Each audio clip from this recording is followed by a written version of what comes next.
Несмотря на то, что в нашей республике особых условий нет для приема, мы здесь приняли решение оказать соответствующую помощь беженцам из юго-востока Украины, которые находятся в Ростовской области. Мы туда послали гуманитарную помощь, вторую гуманитарную помощь тоже послали. Мы открыли специальный фонд здесь, в нашем национальном банке, куда будут стекаться соответствующие денежные ресурсы для того, чтобы в будущем также оказать такую финансовую помощь, что ли, беженцам из юго-востока Украины.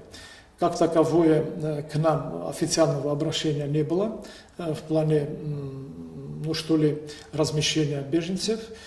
Если такой вопрос будет, конечно, мы обсудим у себя и будем искать возможности оказания помощи, потому что мы знаем, что это означает, мы знаем, что значит быть беженцем, потому что многие из наших жителей тоже в прошлом стали беженцами, и отношение к беженцам, оно должно быть человеческим, нормальным, и, естественно, при таком вопросе этот вопрос нами будет рассматриваться.